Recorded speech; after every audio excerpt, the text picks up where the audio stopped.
Can you see the slideshow? Yep, we're good there too. Okay. Well, my screen. Okay, there. That's back. Okay. So, radio frequency exposure rules. And Paul alluded to some international efforts.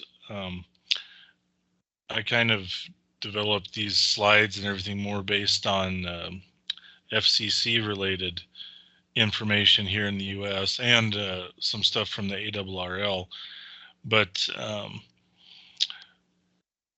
as Paul mentioned, there is an international effort underway there. And as we get into maybe some examples, there's a tool that the folks at the Radio Society of Great Britain have developed that looks to make things a little bit easier for some evaluation things. So we might see some of that as we look at some examples.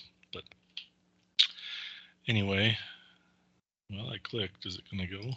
There it goes. Okay, so the FCC released their document. It's approximately 160 pages long, and you know, it's good bedtime reading, as with any government document.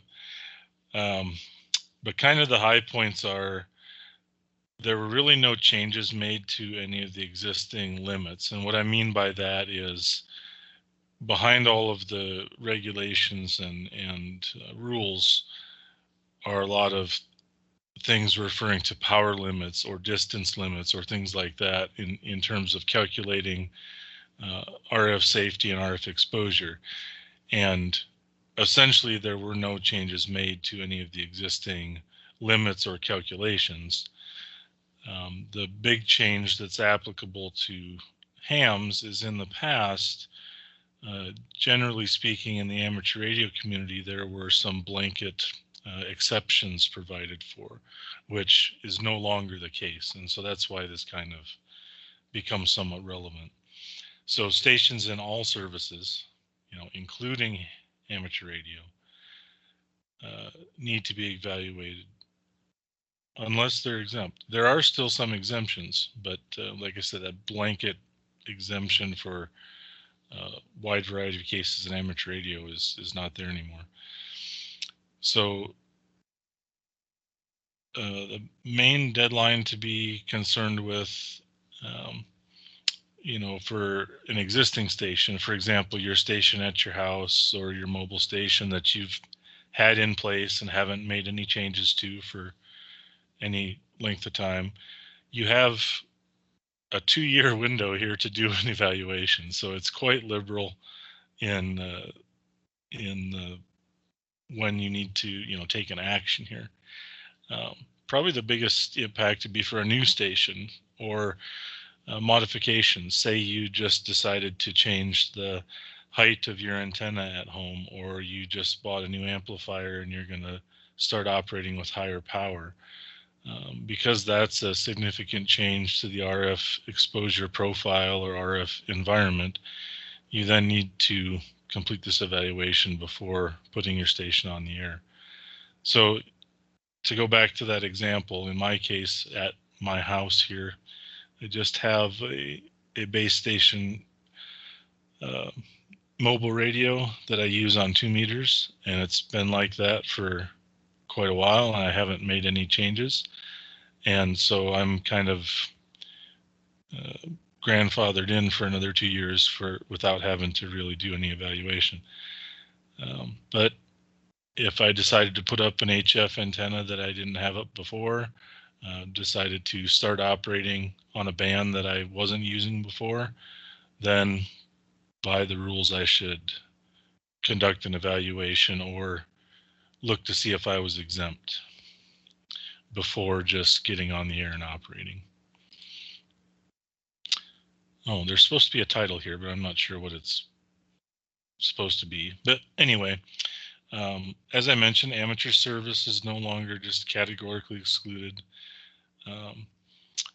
And you're no longer able to avoid performing an assessment just by transmitting at low power. Although it's interesting because when you start looking at some of the language around exemptions, they do specifically talk about low power levels. So it, government at its finest there, I guess. Essentially, everybody must perform some calculation or evaluation. So either determine if you're exempt or perform your station exposure assessment. One thing that does get a lot of questions is, do you have to turn something into the FCC or file a document? No, you don't. The documents that you might use, like a form or something to do some calculations, those you can just retain for your own records. You don't need to file anything with the FCC or ARRL or anybody else. And if you did conduct an exposure assessment in the past, say you had a station situation in the past that required you do an assessment, and if you haven't changed it, then again, that past assessment works just fine.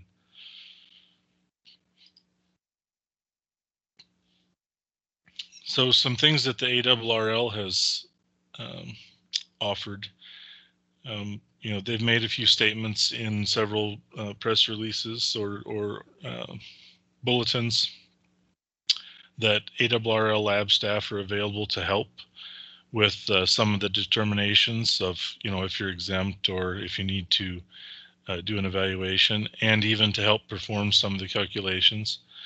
But there are quite a lot of tools available out there. And there are some things that go into pretty excruciating detail, which is, I think, in most cases more than any of a simple station setups would really require. But the resources are there. There is a free book available at the ARRL, and you can download it. And that one is several hundred pages, but there's really a few chapters that provide most of the detail that you're looking for there. And again, referencing the information in that book or any previous similar books, again, no changes were made to any of the underlying rules. So any charts or diagrams used for calculations in the past are still just as valid today.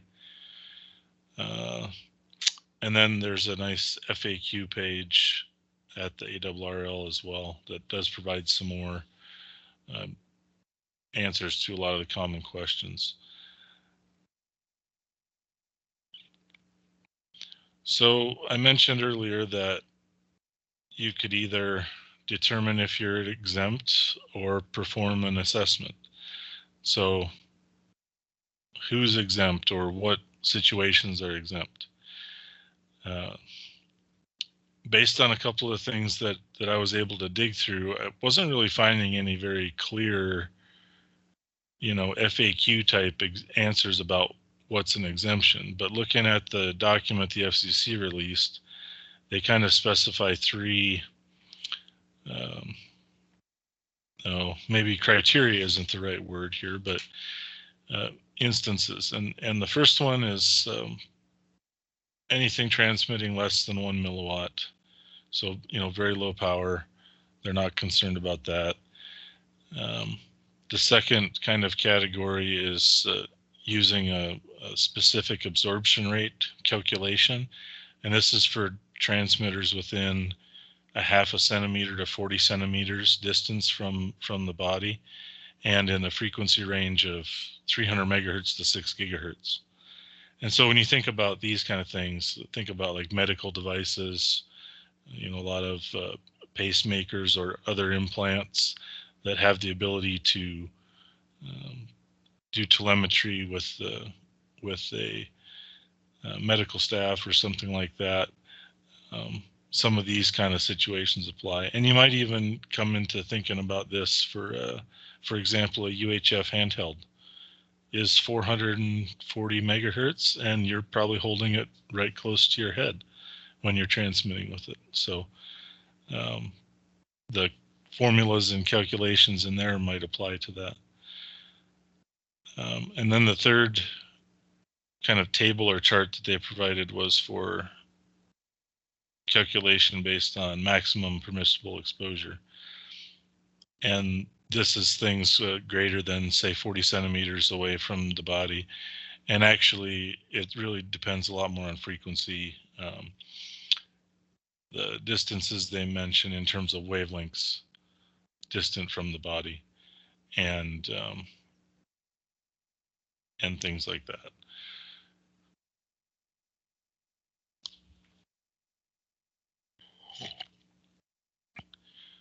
So one thing I thought that might be good to do, or provide a little more of an example, is if we were to use a couple of the tools out there and just kind of go through an example.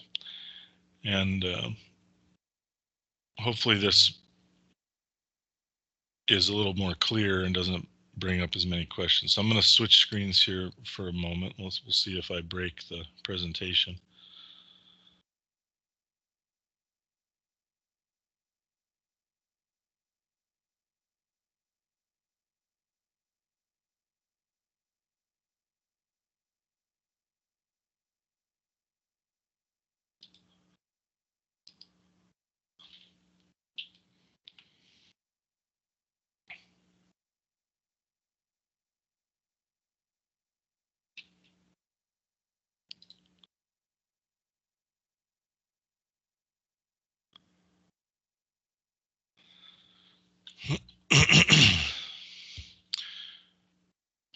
Okay, I think everyone's able to see this page now. I got a thumbs up there from Paul. Okay, so this is one of the tools that the ARRL has available. So one thing I thought that's pretty common, a lot of folks have a mobile 2-meter radio, for example. And so, putting in some things that are fairly common for those kind of setups. Typically a 50-watt radio, although a lot of times when you operate it, maybe you're on low power, and so you're below that. But this would cover the worst case scenario. And then when doing these calculations, because the power and the distance, a lot of it takes into account the duty cycle, right? So, for example, when we talk about HF and doing things with SSB, they have a different duty cycle, and the amount of power that is actually produced when you say you're using 50 watts. Well, with SSB, you're only really producing emission when you're talking, and at the higher volumes or extremes of speech, it's more power and less when it's quieter. So that's why there's a different duty cycle there. But for the FM mobile station, it's 100% duty cycle. And I just kind of guessed here, when you're talking to somebody on the repeater, you might talk for a minute, and then they might talk for a minute, and you might talk for a minute, and they might talk for a minute. So this is what's called a transmit duty cycle. And, maybe this is accurate. Maybe you're long-winded and you talk for 3 minutes, and then you listen for 1 minute. But you can pick different values here. And I've got a mobile antenna that on the package, it says it's 4.5 dB of gain. And, we can debate whether the manufacturers are accurate or not, but if they got it printed on the package, it's probably a good place to start. And if I'm talking on the 2.4 repeater, then we're transmitting in on 8.4. And then usually you want to, for something that's would be, say, on a vehicle or something close to the ground, you would want to include the effects. And then you can get this emailed to you as a report if you want, but we'll skip that. And then when you hit calculate, it comes down here and gives you some information. And this says that for a controlled environment, now that's the ham operator themselves, or say their family, or folks who are typically with or around that person when they're using the equipment. The minimum safe distance in this example would be about 4 feet away from that antenna. And so if that is true when you're typically using your station and you're typically that far away or farther, then you've satisfied the safety requirements and you're in an okay situation in this example. For an uncontrolled environment, that would be people who are not typically controlling the transmitter, or with the ham on a regular basis with the transmitter. So for example, if you're in the parking lot at the store and there's other people around you, the minimum safe distance for those folks, because they're not in control of the equipment or generally in control of the equipment, is further away. And so in this example, it's nearly 9 feet, 8.78 feet. So, this is something to think about when you're operating your radio. If someone's standing next to you, talking to you through the window, and then you want to get on the radio and make a call, you probably should have them back away for a little bit, or generally not have them there in that amount of time for a very long amount of time, to have that be considered a safe situation. So that's one example. But I know as hams, we all have several different um,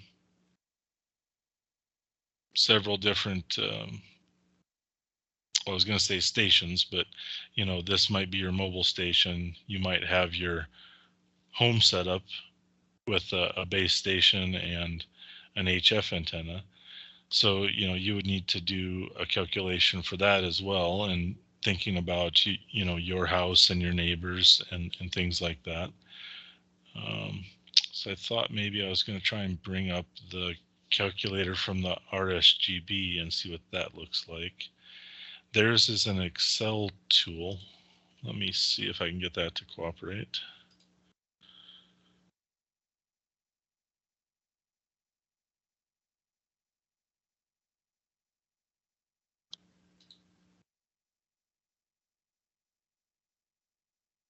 Okay, I think everybody's seeing that. So the RSGB over in Great Britain there has put together kind of another calculator tool, and this one has a little bit more options or different details, and I'll kind of go through what's available here. You have some options to put in your information here if you wanted to, and that's so you can take this and maybe print it off afterwards and put it with your records, and then you have some kind of evidence that you've done some calculations. If you want to save that information for yourself, you can. So there's some information there to fill that in, and then you get some options here to choose. For example, you can choose your bands. So I don't know, let's do a typical, let's say 20 meters. And I suppose SSB would be good for a home HF setup.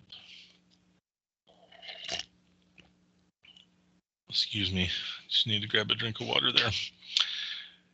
And then there's some information you can put in about, you can see when I switched SSB, it changed this mode power factor here to 20%. If I change it to, for example, FM, it's 100%. Or for the folks who like to run digital modes, well, here's FT8, 42%. So you can play around with those as part of doing your calculations, and this will kind of make the necessary changes for you. So you don't have to think about, oh, this is SSB and I need to adjust that calculation for that power level.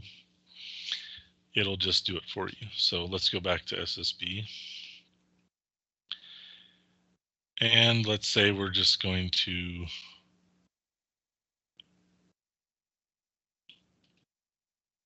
use a 100-watt radio. And I don't have an amplifier, so that's the best I can do. But a lot of times I do less than that. So remember, when you're doing the calculation, that maybe this is for a worst case scenario. And when you typically run, say, 20 watts, then you're in a better situation than that. And with this sheet, it's very easy that at the end you can come back and tweak any of these and see how that affects the outcomes here. So then there's another field here for your kind of duty cycle in terms of transmitting. So when you think about how you normally operate, do you get on the air for contests, and what kind of transmit versus receive times do you operate with when you're doing a contest? Are you calling CQ, or are you searching and pouncing?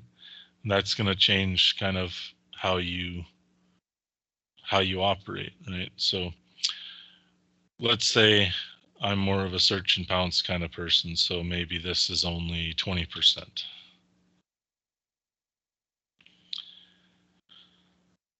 Then there's a section in here to take into account your feed line. And I guess if you think back to the ARRL page form we use, it didn't have a section for that. So, again, that's going to be a worst case scenario. And when you take into account the loss in your feed line, it's actually going to improve your calculations. So, for example, it was 4 feet of distance for the controlled environment.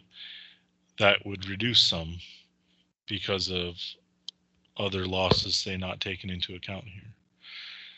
So for your home station, let's say you've got some, I don't know, I think I've just got some RG8X. We'll see if it even gives me that option. Nope. Oh, 58A might be close enough.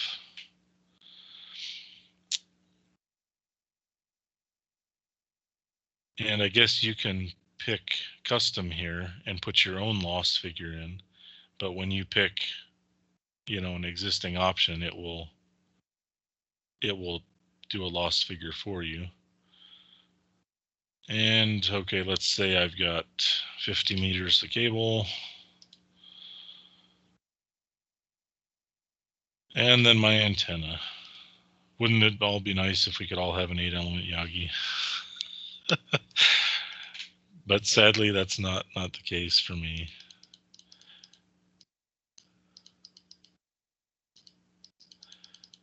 What I'm looking for is a dipole of some sort. Oh, there it is. Half-wave dipole, and in my case, it would just be strung up horizontal, most likely.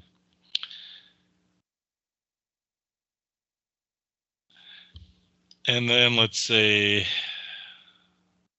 8 meters off the ground. That's probably not too bad for my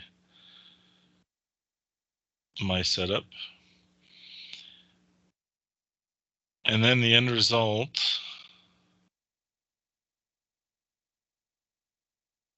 this box is green, and it says that I'm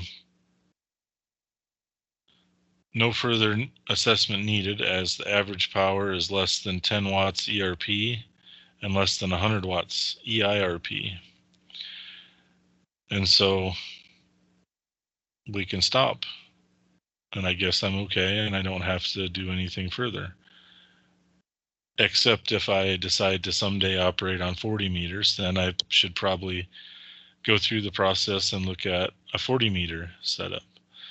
So you can see that for someone like me who's got a very simple station, this is probably pretty straightforward and quite easy to go through. But for some of you fellows who are lucky to have nice multi-band antennas or multiple antennas, I couldn't imagine someone like Tony out at N0NI contest station trying to use this one at a time for every single that might be not a very decent way for him to approach it. But for somebody that just has say a tri-band beam, for example, one of the step IR type antennas, for example, you could fairly easily do these couple of calculations, right? And just easily switch between bands and see how that changes things. Now, if you notice, I switched to 40 meters and it comes over here and says, oh, now you might need some further assessment required. So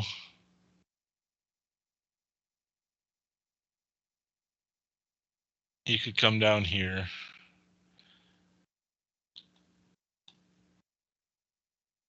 and they have some other methods to calculate the additional calculations.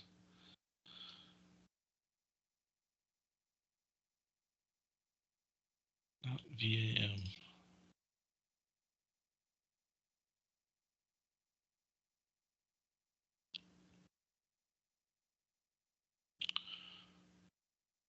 Now, when I was playing around with this earlier, I didn't run into any of these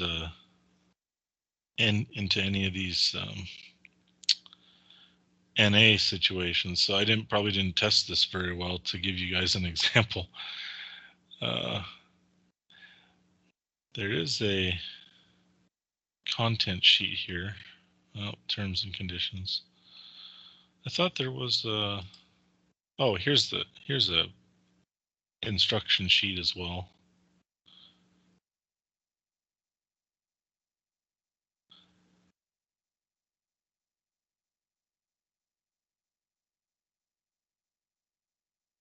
So there's quite a bit of further technical information on the sheet from RSGB that could help you out. This is something I might have to dig into some further myself on these particular numbers here. I'm not sure why. Wonder if I change another value and change back, for example. No, still gave me that error. Well,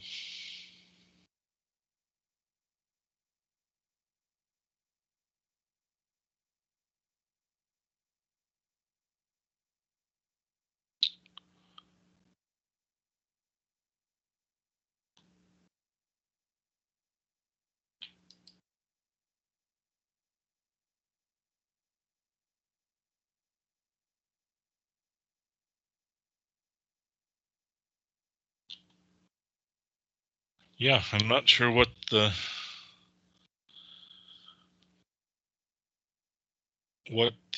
problem is there. I'm thinking, on 40 meters, you've got a longer wavelength, right? And so you would have a further distance potentially is what's going on there. And I think if we were to go, for example, to 80, probably be a similar thing. But if we came up to 15 meters, yeah, then the distances again are shorter. So that's probably what the main issue would be there, is that your distance to the antenna would be too close.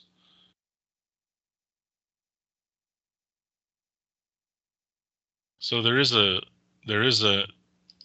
field here for the height of the antenna, but not for, it doesn't appear that there's just a very simple field to say, well, it's 50 yards away from the house horizontally. And so I think that might be the issue there with that calculation anyway. Well, it's interesting because the distance in and of itself wouldn't mean anything without knowing the orientation. Well, that's a good point, right? Because if you're in the main lobe of the dipole or not, right, or in the main lobe of your tri-band antenna or not. Yeah, if you're off the end of a 40-meter dipole, you're in a pretty safe area, most likely. Right. Oh, so it does mention the main lobe. So I'm wondering if that's the distance, in the little diagram here, it does kind of show the person, in the direction of the antenna's radiation pattern, or I guess it could be off the back in this example, but I think given that they're mentioning the main lobe, Yeah. then that's what's being referenced here in the distance.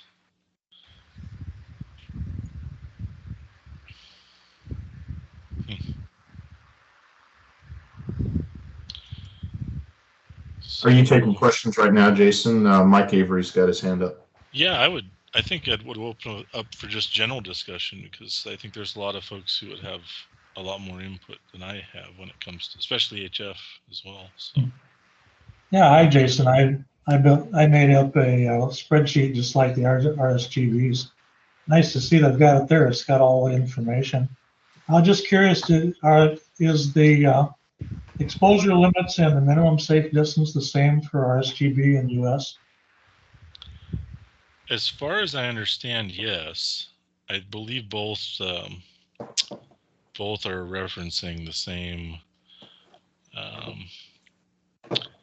I don't want to use the word studies, but the same standards, the same, research in regards with RF exposure. So it isn't so much one country versus another, but as far as I understand it, they are the same limits and power levels and distances used. Okay, okay, thanks. And to that point, they're all based on the same information from the International Commission on Non-Ionizing Radiation Protection. So ICNIRP is the organization that, on an international basis, established these standards back in 1998. So worldwide, anyone that's adopted these ICNIRP standards, the thresholds are the same. Yeah, that's much better worded than what I was trying to say. Apologies. I specifically wasn't wanting to use the word studies, because that's not it. It's like Paul mentioned there are a set of standards. And we find that in many other areas, internationally as well, and not just with the radio world, but in communications and others as well. Like, for example, the ITU will set international standards, International Telecommunications Union.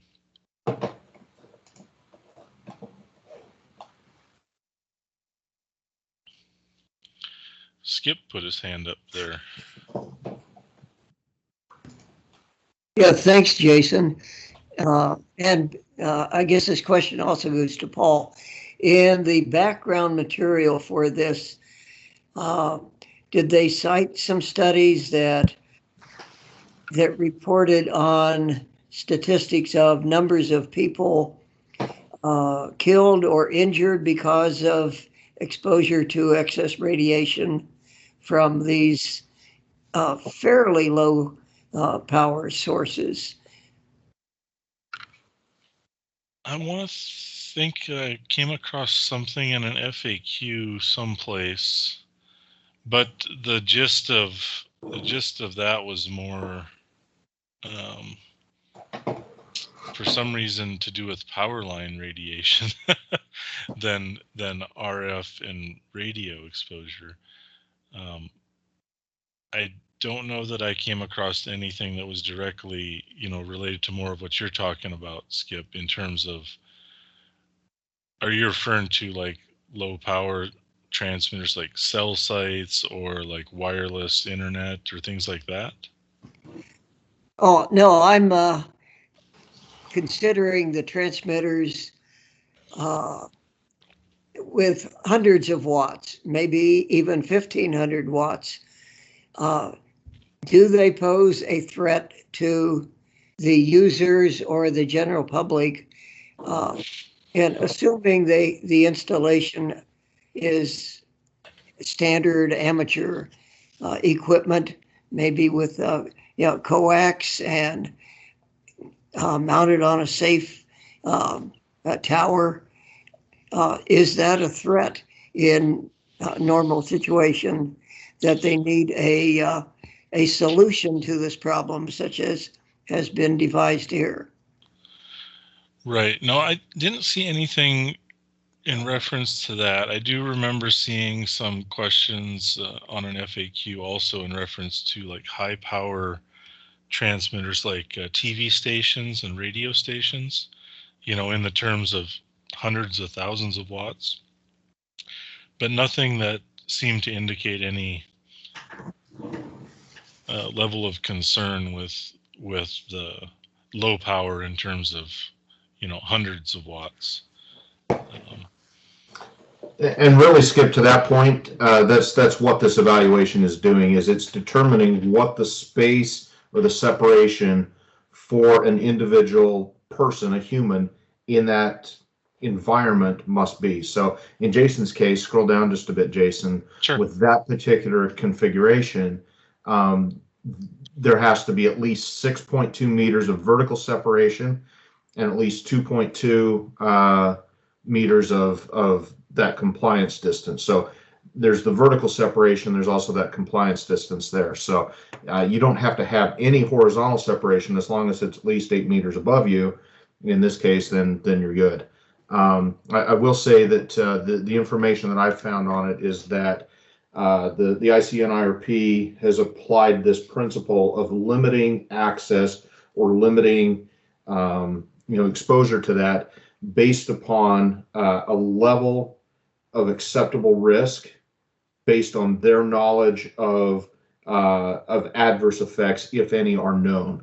And that could be, any number of things, but basically they're reducing that exposure beyond a level that, is believed to potentially be harmful. Bill's got his hand up. Bill, yeah, go just ahead. to tack onto that, when I was showing the example about the 2-meter mobile station, right, with the antenna on your roof, that's where, when you think about that distance of, do you want people standing right next to your car when you're transmitting with 50 watts at 2 meters? Probably not.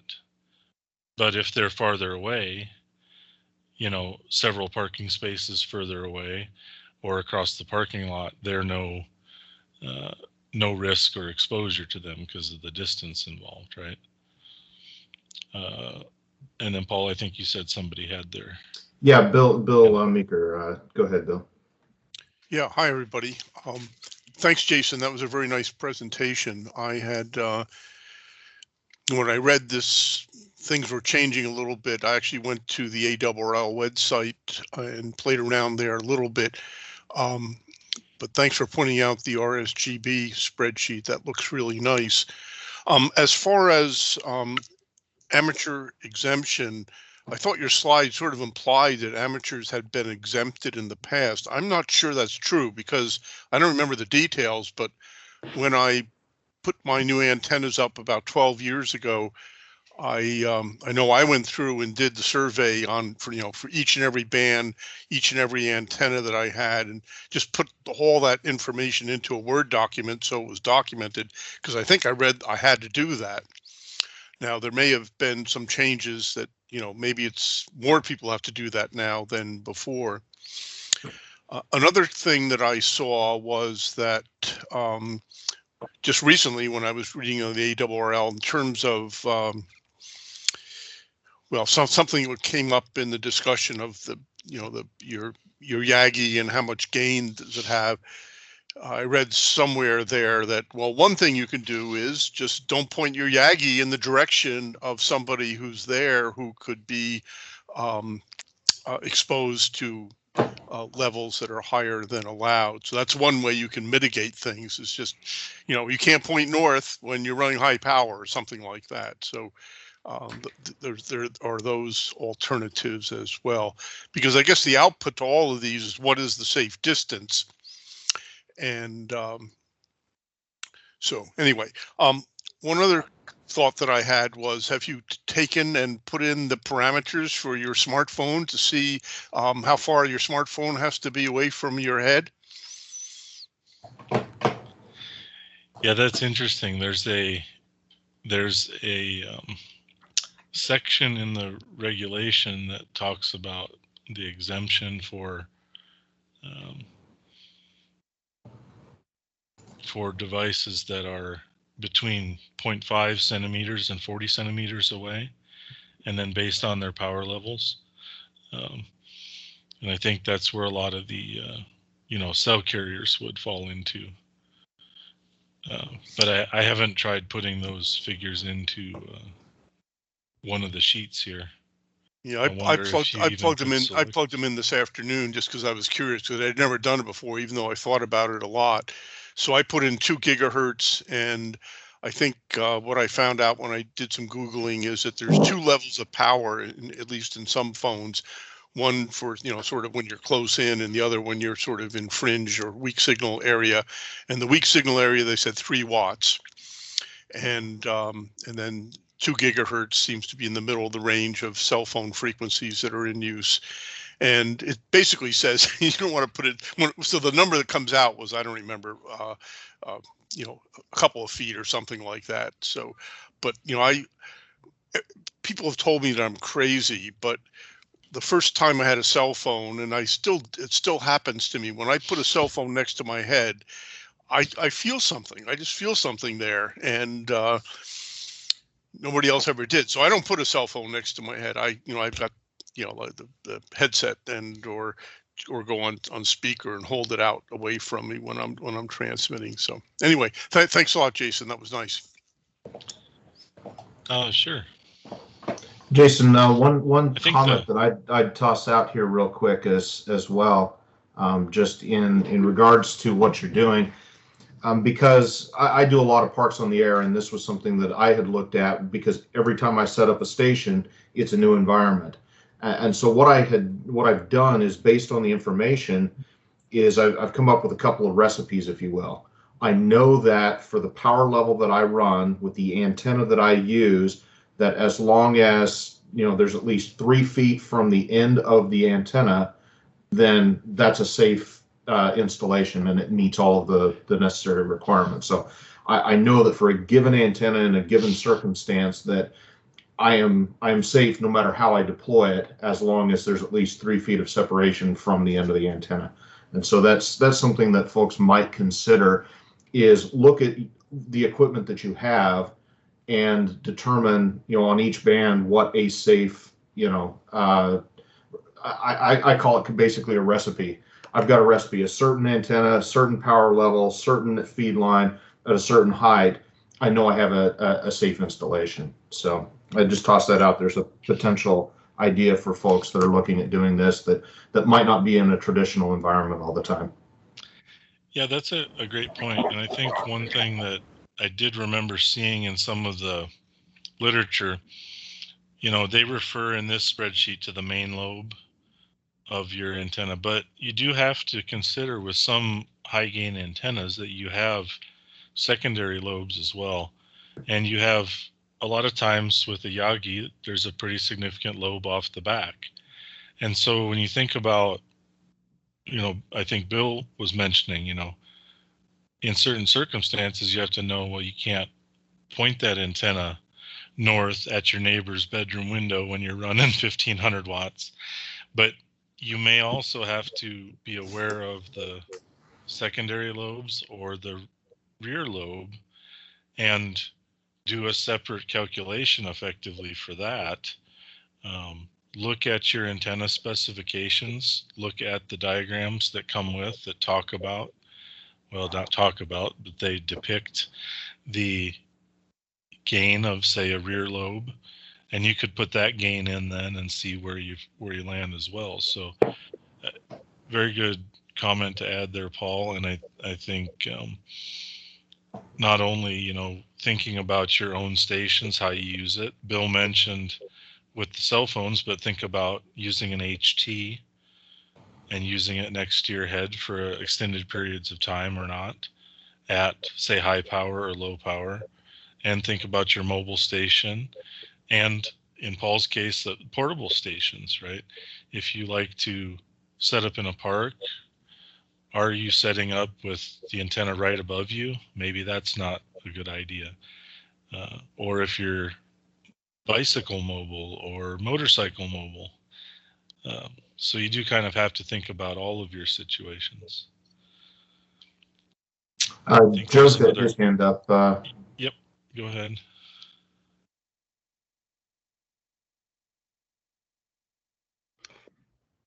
Did you say?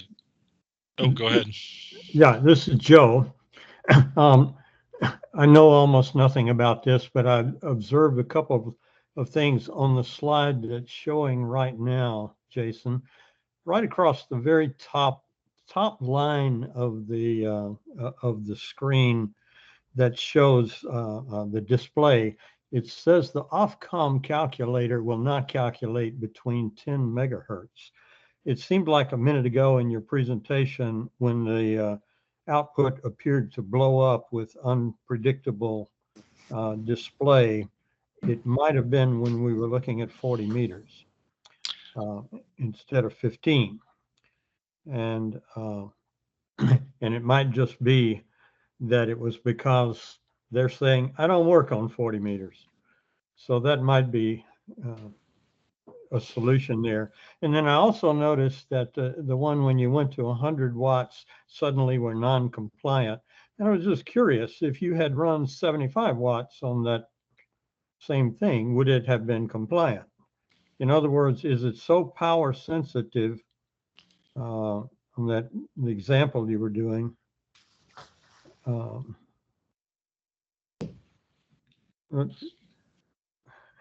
So yeah, I switched it to 40 meters and took it down to 75 watts. And if I go to 100, it did change it to red. Yeah, so I guess the issue there was the distance, and the at 100 watts you're too close, and need to do an additional calculation.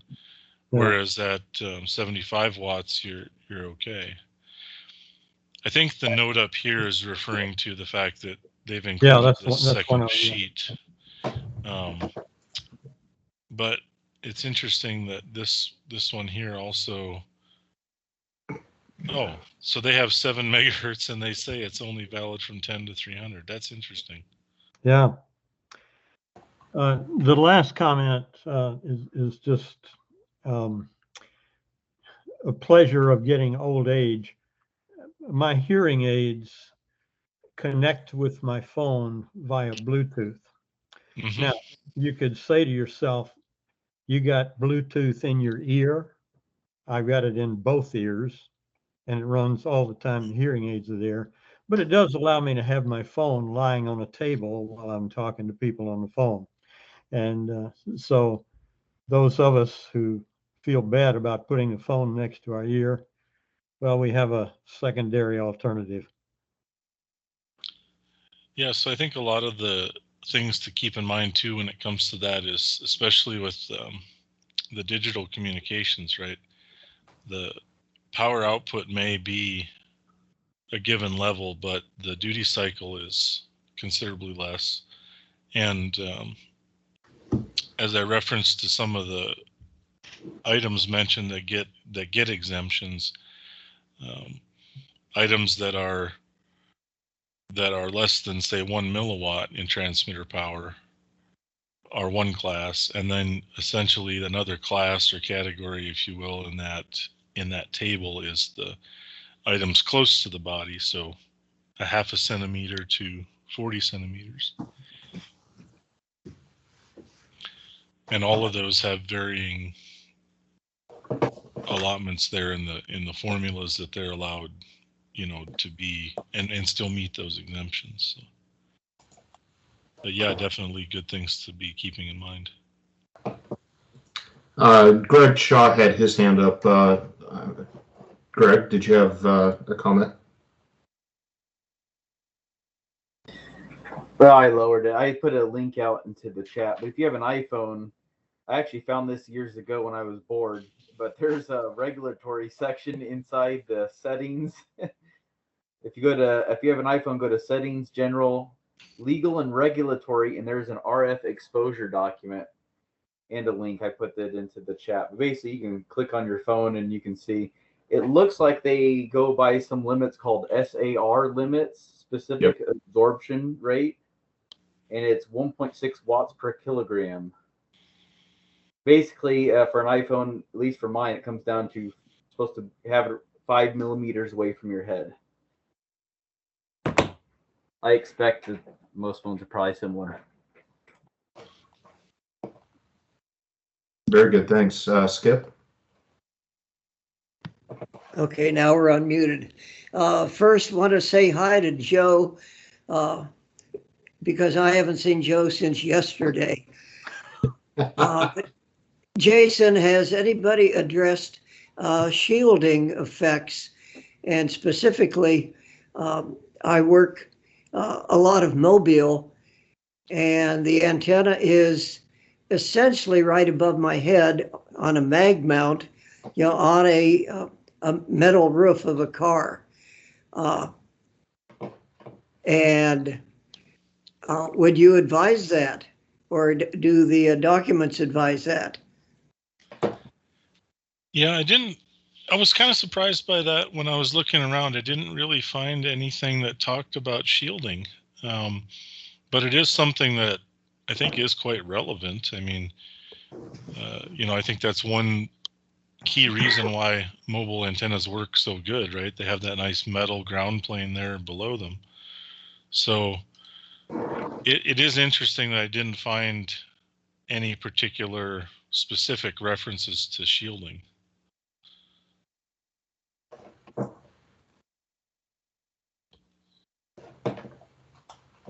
I just pop this window back up. Greg mentioned the exact words, right? Specific absorption rate. Yeah, and my it wasn't really a question that I had, but actually relates very much to that specific absorption rate. I didn't know this, but what is the mechanism? What's the concern here? And so when I was playing around a little bit this afternoon, Googling around, looking for some of these things. So for non-ionizing energy, the concern is heat. So if you're exposed to RF, you get a buildup of heat, and so you get this absorption rate. And if that rate is too high, then I don't know what happens, but that's the concern. Is just it's like, think of microwave, right? You put stuff in the microwave, you expose the microwave, and it heats it up. That's the kind of thing that's happening on a much lower level, of course. Right. Yeah. The two typical concerns when it comes to any radiation are with ionizing radiation is that it knocks apart your DNA, right? And that's bad. So we don't want to be ionized. And then for the non-ionizing radiation, like Bill mentioned, the concern is heating of tissues, and different tissues respond differently to that, right? Your fluid in your eye responds differently than does skin or than does other tissues, so that's important to keep in mind when thinking about what's happening with the rules, right? And that's a big part of the duty cycle as well when we talk about these things, right? If you're talking on the device for a minute solid, but then you go to listening for 2 minutes, well, you're not experiencing any radiation from the antenna while you're listening, right? So if you're going to use the radio for an hour, you weren't exposed for an hour, right? It was only the amount of time that you spent transmitting. And so that's important as well. And I don't think I really spent much time focusing on that when I was looking at the spreadsheet there. That that's kind of why that's a key importance, because it affects the absorption rate, as Bill mentioned. Yeah, Mike, go ahead. Yeah, well, when I did my calculations, basically what I did is assume the worst case scenario for every parameter and Yep. looked at it that way. And the comment that was made there by Bill is correct, and that's why you see the frequency dependence. Yep. The higher you go in frequency, the closer you're getting to microwaves, and obviously the closer the minimum distance is going to be. So frequency is dependent. I suspect that it does go below 10 megahertz. It's just maybe not as important.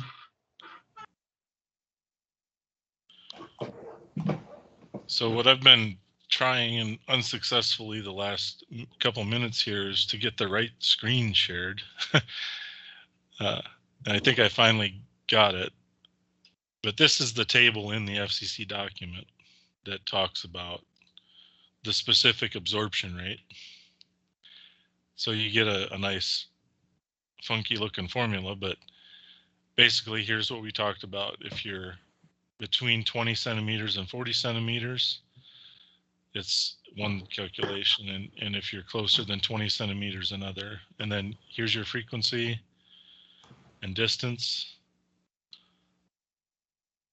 And so they've kind of broken it down into this table in an effort to simplify it. But when you look at the table to start with, it hits you and you're like, what is this? And it almost looks more complicated. But and again, we talked about this time averaged power, right? So you might talk on your phone for a minute.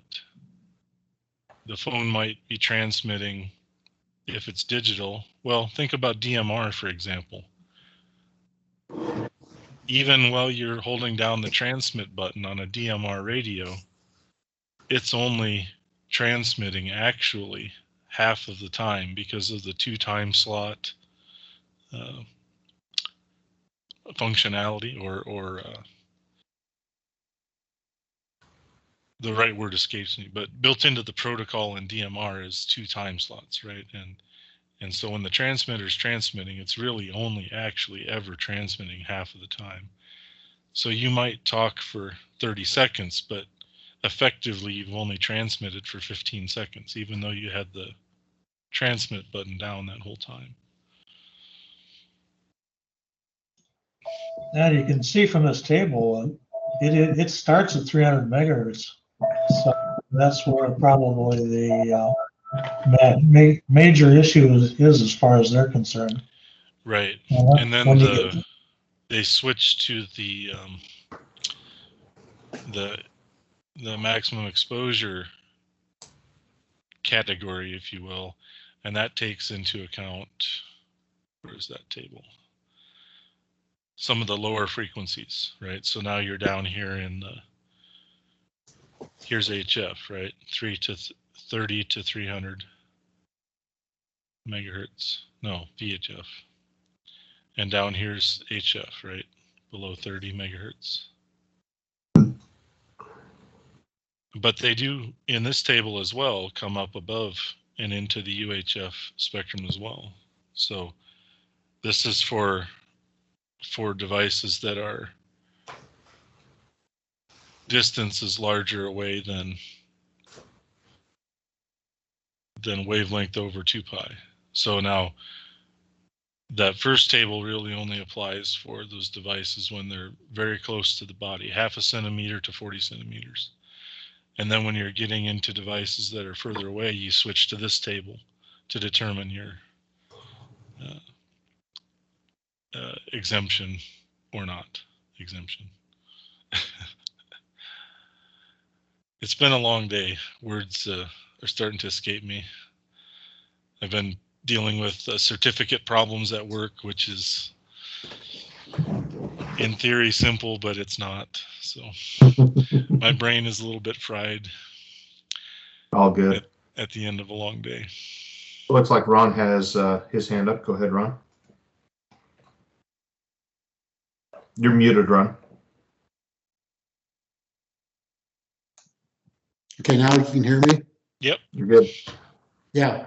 I think I'll start using the ARRL and RSGB methods.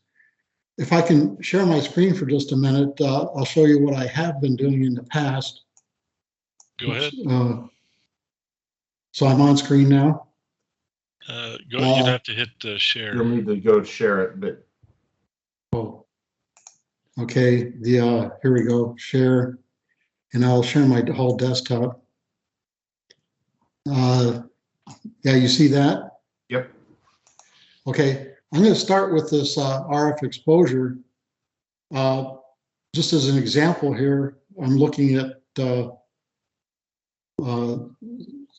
megahertz, or like 40 meters, and that's the exposure limit. And for the E field is roughly around 30 volts per meter. You can get a little more accurate than that.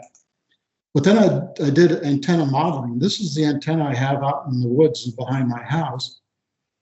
And it does a near field calculation. And these are the near field. And you can see up here, volts per meter.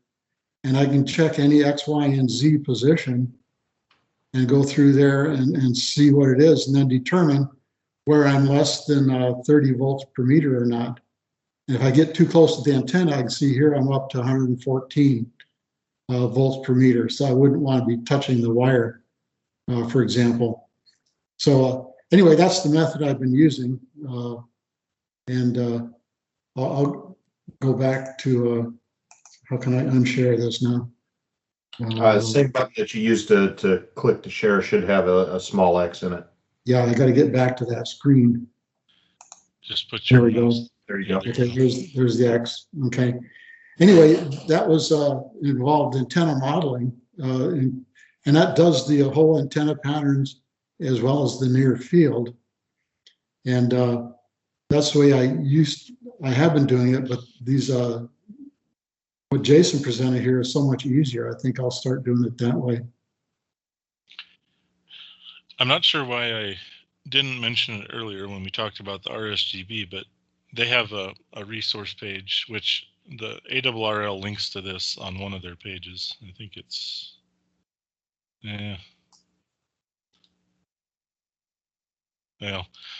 one of the ARRL's pages does link to this RSGB page, and I did have the link in the presentation. But one thing they talked about doing here was these pre-assessed configurations. So here's a half-wave dipole, 160 to 40. Here's a rotatable beam for 50 up to 1.3 gigahertz, and trying to make these as like a generalized case that somebody can take and look and see if that fits their situation well. They don't have to do any calculating or tabulating or anything. They just can look at this and say, it applies to my situation, we're close enough, and we're okay. I haven't done anything but just skim through this, and so they do give you all the information, but there's also very good diagrams in here as well. Like there's one of a dipole at the back of your house, right? And here's one of an inverted V. Scroll down just a bit. Yeah, so that's real close. I'd mentioned my little cookie cutter thing there that basically it says that second paragraph there, Jason, that the exclusion zone, that as long as you're at least 1.1 meters from the radiator, that comes back to my Parks on the Air example, at 3 feet, as long as I'm 3.5 feet away, I guess technically, then it meets compliance there based on that example. That's helpful. And so they show, here's an area you don't want to be in, right? And then a yellow zone under that. And they talk about this is 100 watts or less. coaxial feeding it. You know, the ends are 2 meters above the ground. So they give quite a bit of good general detail here, right? Like, clearly not every ham is going to have this exact setup, but you know, so here's some pictures of things to help visualize, right? So I think that's a very good resource too, because they've taken some common examples, you know, and here they're talking about different ground conditions and even give you some examples there. So, you know, they've taken quite a bit of effort into this that somebody could, you know, maybe apply to their own.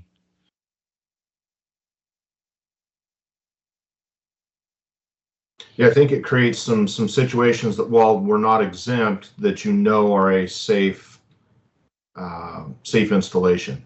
Right, right. So that's the RSGB, and they've, you know, got a few other. There's other versions of that calculator sheet that I showed, and I think this is the one that I was showing, the calculator. It's an Excel worksheet. So there's some good resources there as well.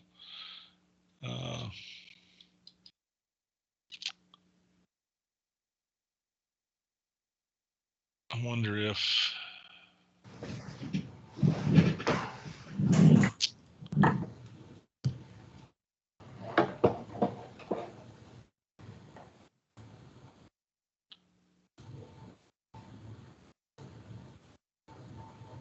it's not this page. This page is quite a bit longer, but the ARRL has some other good resources as well. If you look at their, you know, RF exposure pages here. So very good. Well, thanks, Jason. Are there any other questions that haven't been brought up or addressed at this point?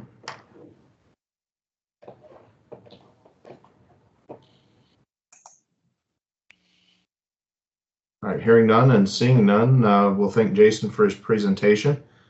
Good information and certainly very relevant given our current topics there. So. yeah, I wish I was a little bit more of a HF expert, because certainly lots of you guys have more HF experience than I do, but we got through it together, I guess. Nobody strung me up with their wire antennas. Yep.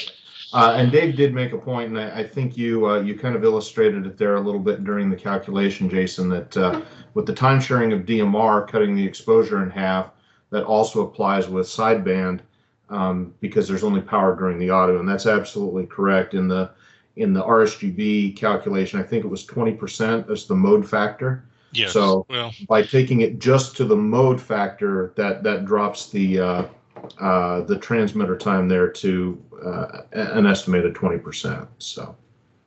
Yeah, I think that's one of the really big benefits to these sheets and calculators, is that that's something that's easy to forget as you start changing parameters. Mm-hmm. And you don't have to go look that up or something. You can just change the drop-down box and it'll do it for you. So yeah, very good. Well, let's jump into the business portion of the meeting. Again, thank you, Jason, for your presentation there. Appreciate the time and effort that you put into that topic.